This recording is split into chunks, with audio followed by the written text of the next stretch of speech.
Good evening to one and all. Welcome you all to the daily Indian Express newspaper analysis for the date 28th December 2023, brought to you by Ganesh IAS Academy. Okay, let's get into the today's newspaper analysis. So mentioned here are the list of articles which we are going to have the analysis in the upcoming slides. So have a look at it. Okay, let's move on to the analysis of each and every article one by one. PM-KISAN beneficiaries dwindling. Government adds 34 lakh new beneficiaries in the special drive. The number of beneficiaries of PM-KISAN has reduced. As a result of which, government through its initial that initiative of special drive has added a new 34 lakh members who have been left out of the scheme. This is what the news is about. Okay, let's look into how the news is related to examination. Under prelims, the news is related to economic and social development. Similarly, under mains, it is related to GS paper 3 under a topic called agriculture through a subtopic called issues related to direct and indirect farm subsidies and MSPs, PDS and its objective functioning limitations, and then technology missions and economics of animal rearing. This is how the news has been related to examination. Okay, let's look into how the news is, further details of the news. See, the number of PM Kisan beneficiaries have dropped by 20% to 8.12 crores from the peak 10.47 crores which was achieved in April-July 2022 time period. So the government through its special drive has added new 34 lakh members who have been left out of the scheme, and this drive has been launched as the part of Vikshit Bharat Sankalp Yatra. So this is the holistic drive, and under this a sub drive has been initiated to add the members for the PM Kisan. So the Bharat Sankalp Yatra was launched in November 15, that is 6 months ahead of the Lok Sabha election. It is intended to cover all the beneficiaries who have been left out of the various part of the schemes provided by the central government.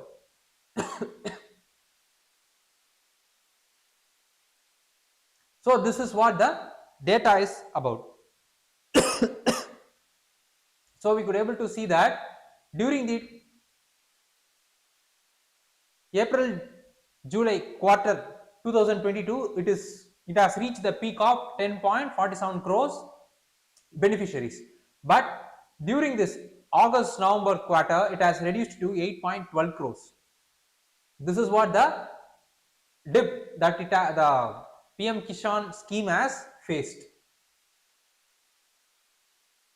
So let's look into the details of the PM Kisan. So PM Kisan is the central sector scheme with 100% funding from the government of India, and the scheme aims to supplement the financial needs of the farmers in procuring various input to ensure proper crop health as well as appropriate yield. And under the scheme, an income support of rupees 6,000 per year in 3 equal installment will be provided to all landholding farming families. And the family of the scheme is, and the family for the scheme, the definition for the family under the scheme is husband, wife and a minor children. And the state government as well as the union territory administration have been given the responsibility to identify the beneficiaries for the Pradhan Mantri Kisan scheme. So what is the challenges in PM Kisan implementation is, first and foremost, there is lack of inclusive database within the state government. Secondly, the scheme doesn't mention about the landless or the tenant farmers, as a result of which they have been excluded.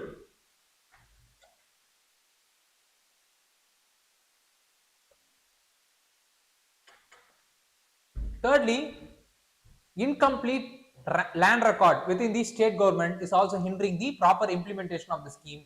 Fourthly, more number of land disputes which have been pending before the judiciaries is also acting as one of the hindrance for the successful implementation of PM-KISAN scheme, and then inadequate financial support, that is the support that has been given to the farmers through PM-KISAN is inadequate. These are all the challenges the PM-KISAN has been facing. So this is what the scheme is about, and the news is about, and then the challenges in implementation of the PM-KISAN scheme is about. So what need to be studied further is, we should know about Pradhan Mantri Fasal Bima Yojana, and what does this Kisan Credit Card scheme is about, and then finally we should also be aware of MSP, PDS and its structure, function, as well as the objective for which it was created. And with this, we have reached the end of this topic.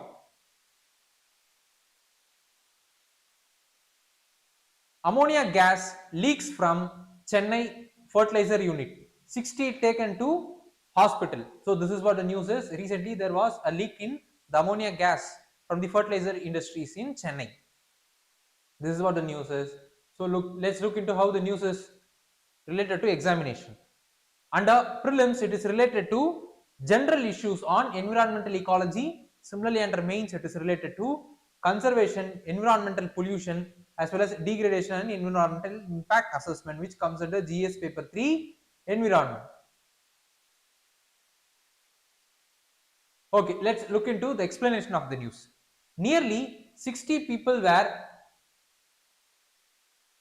hospitalized in the Chennai after the ammonia gas leaked from the Ennur facility of Coromandel International Limited, which is the fertilizer company, and the incident happened during the pre-cooling operation of the undersea pipeline, which has raised the concern about the industrial safety as well as the environmental impact.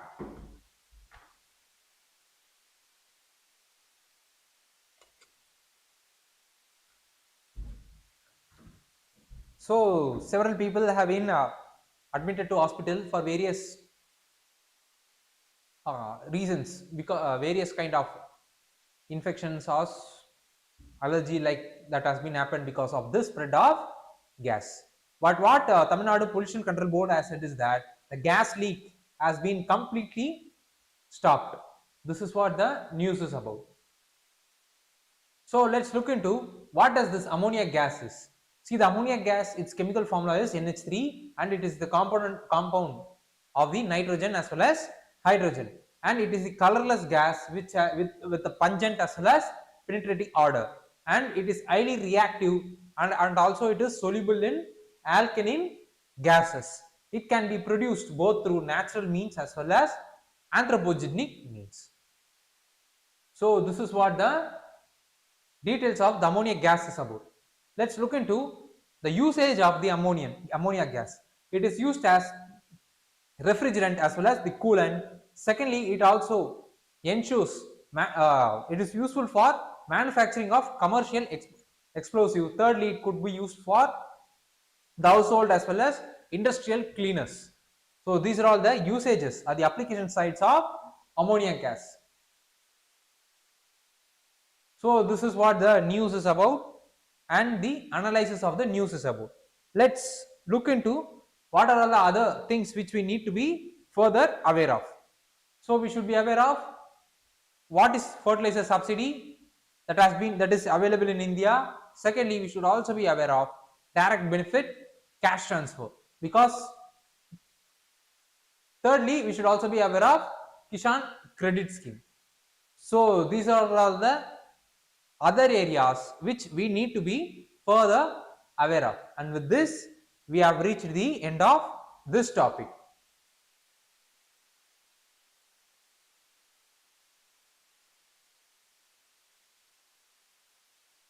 How PM JANMAN can help the particular vulnerable tribal groups. So this is what the news is about. The scheme which has been introduced by government is going to ensure that the particular vulnerable tribal groups livelihood will be sustained. This is what the news is about. Okay, let's look into how the PM JANMAN can help the particular vulnerable tribal group. So before that, we will look into how the news is related to examination. So under prelims, it is related to Indian polity and governance, constitution, political system, panchayat raj institution, public policy and rights issue. Similarly, under mains, it is related to GS paper 2 through a subtopic called welfare schemes for vulnerable section of the population with the centers as well as the state, which comes under GS paper 2 governance. Let's look into the explanation as well as the other aspect of the news. So Pradhan Mantri Janjati Adivasi Nyaya Maha Abhiyan, in short form that it is called as PM-JANMAN, and it is aimed at providing the particular vulnerable tribal groups with household as well as the other basic facilities. So who are particular vulnerable tribal groups? During 1960-61 period, it is the Debar Commission which has identified the disparities among the scheduled tribes. So as a result of this study, a new category of scheduled tribes have been created. They are called as primitive tribal group, and during 2006, this primitive tribal group was renamed as particularly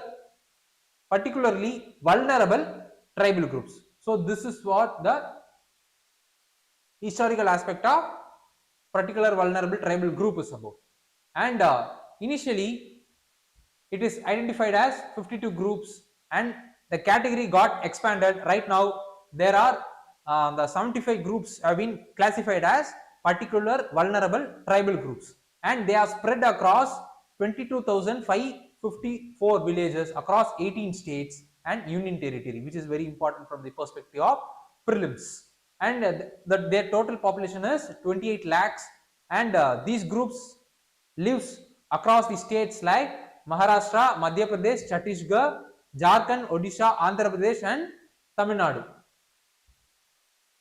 And their lifestyles have been characterized by pre-agricultural lifestyle, low literacy, small or stagnant population, as well as subsistence economy. They are not surplus economy.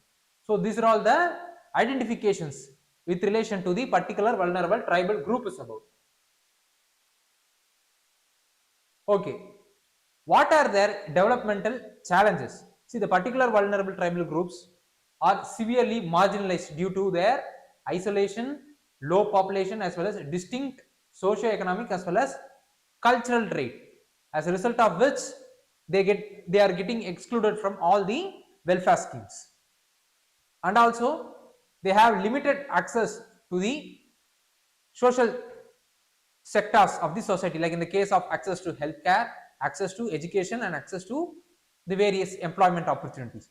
And at the same time, they are also facing social discrimination, and then they are vulnerable to the displacement from the development as well as the natural disasters. And also at the same time, they have very little political representation. And at the same time, they are not well equipped with the modern livelihood system as well as modern tools, so that they could not able to sustain the evolution, the modern industrial technology that is happening across India as well as the global arena. And apart from this reason, there are another reasons like lack of market knowledge for the non-timber forest produce which they have been producing, and then exploitation by the middlemen and threaten to their traditional occupation because of globalization. So these are all the factors that hinders their development. So what are all the existing schemes that is being available to develop the particular vulnerable tribal groups? See, the center and state governments across India are implementing various schemes, projects to ensure that the particular vulnerable tribal groups comes out of their poverty and they could also lead a sustainable life. So among the schemes that has been implemented, the two main schemes are particular vulnerable tribal groups development plan and then Pradhan Mantri Janjatiya Vikas Mission. And the particular vulnerable tribal groups development plan provides basic facilities like education, healthcare, livelihood opportunities, at the same time preserving their traditional knowledge. And second scheme, Pradhan Mantri Janjatiya Vikas Mission focus on market linkage as well as minor forest produce procurement at MSP. So these are all the welfare, these are all the some of the welfare schemes that has been implemented by Government of India, and there is challenges in implementation.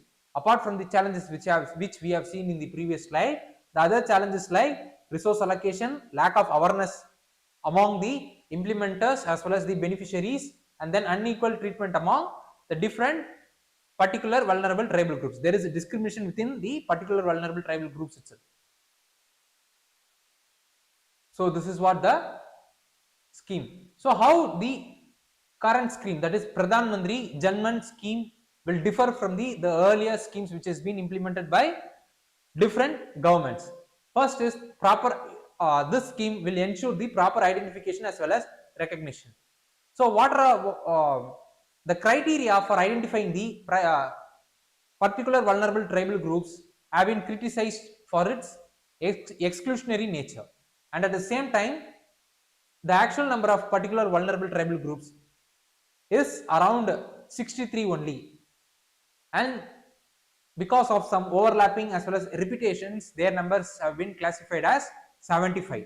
This is what the number that has been quoted by a recent publication, that is the particularly vulnerable tribal groups of India, privilege as well as predicaments, which has been released by Anthropological Survey of India. And until now, a baseline survey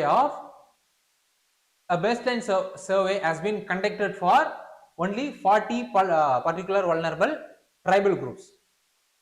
So to overcome this initiative will ensure or create the Human Development Index for the particular vulnerable tribal groups specifically, so that it will act as significant steps toward addressing these kind of vulnerabilities, like in the case of overlapping, redundancy, as well as lack of conducting the baseline surveys, such kind of negative things which will as well as the criteria for identifying them, these kind of loopholes will be overcome through the Human Development Index for the particular vulnerable tribal groups, which will be implemented under the Pradhan Mantri Janman.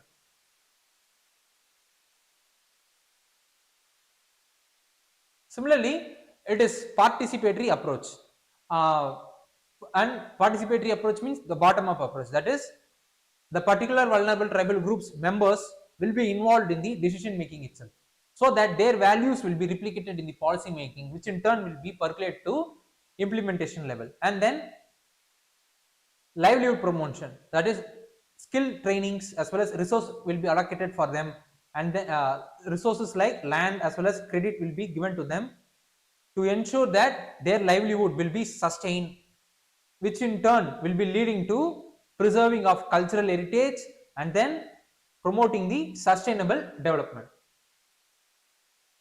And then health, nutrition, the education part, the outreach strategies like mobile medical health unit, which will ensure that the remote people will be reached, as well as teachers, educators will be trained or sensitized to the lifestyle of the particular vulnerable tribal groups, and at the same time their cultures as well as languages will be included in the curriculum of the education, as a result of which their lifestyles as well as their culture will be preserved, and then which will make the health and as well as the education more inclusive in nature. And at the same time, it will ensure the infrastructure development, or the infrastructure development which will include the cultural aspect of this particular vulnerable tribal group. Right now, the infrastructure development projects like Pradhan Mantri Gram Sadak Yojana, its implementation guidelines or rules doesn't encompass the cultural aspect or the social aspect of this kind of tribal groups, but the guidelines for the infrastructure will be eased, so that their approach will be changed from Gram Panchayat based approach to the habitation based approach, so that their habitation would be preserved. If their habitation is going to be preserved, means their cultural as well as other social aspect of their groups will be preserved, which in turn will ensure the sustainability of the particular vulnerable tribal groups. So this is what the tweaks that has been done in the scheme, which is different from the earlier scheme. So what we need to study further is, we should be aware of vibrant village scheme and who is the implementing authority. Secondly, we should be aware of the Northeastern Council, whether it is the statutory or the constitution authority. And thirdly, we should be aware of Northeastern map. These are the other areas which we need to be further aware of, and with this we have reached the end of this topic. Banks gross NPA dropped to 3.2% in September end, helped by retail loan. So there is a drop in gross NPA by 3.2%. This is what the news is. Okay, let's look into how the news is related to examination. Under prelims, it is related to economic and social development. Similarly, under mains, it is related to Indian economy and issues relating to planning, mobilization of resource, growth, development and employment, which comes under GS paper 3, economic and development. Okay, let's look into the explanation part of the news. So under gross non-performing asset has reduced to 3.2% in September, and it remains highest for the agriculture, as well as it remains lower for the retail loan. Because of this reduction in the retail loan, the overall gross NPA has reduced to 3.2%. And apart from it, the asset quality of the industries have improved from the previous quarter. So this is what the news is about. Let's look into what is the non-performing asset is. If the loan or advance for which the principal or the interest haven't been repaid or overdue for the period of 90 days, means then such kind of asset will be classified as non-performing asset. And under the non-performing asset, there are several types. First is the substandard asset. If the asset which remains non-performing asset for the period less than or equal to 12 months, means it will be classified as substandard asset. And after the declaration of the substandard asset, if it remains being classified as substandard asset for a period of 12 months, means then it will be classified as doubtful asset. After being classified as doubtful asset, if it remains a doubtful asset for the period of another 12 months, means then it will be classified as lost asset. So these are all the different types of asset which comes under non-performing asset. So what is the reason for the non-performing asset crisis is, first and foremost is the global financial crisis and its related tightening of the financial rules across the international institution as well as international governments, as an twin balance sheet problem that has arisen in India. Thirdly, lack of judicial infrastructure to dispose the case that arises before them. And fourthly, it is the aggressive lending practice undertaken by the banking institutions, and then willful defaults as well as loan frauds. These are all the other two reasons for the rise of the NPA crisis. So this is what the NPA is about, and this is what the reason for the NPA crisis is about. So what we need to study further is, we should know about what is bank, what is NBFC, and what is the priority lender sector lending is about. So these are all the other areas which we need to be aware of, and with this we have reached the end of this topic. And let's look into today's practice prelims question. So mentioned here is the today's practice prelims question. I want those students, those who are watching this session online, please do comment the option point for the question which you are seeing right now on the board. And with this, we have reached the end of this session. Please do like, comment, share as well as subscribe, so that you could able to receive the notification, YouTube notification from the Ganesh IAS Academy regularly. Thank you.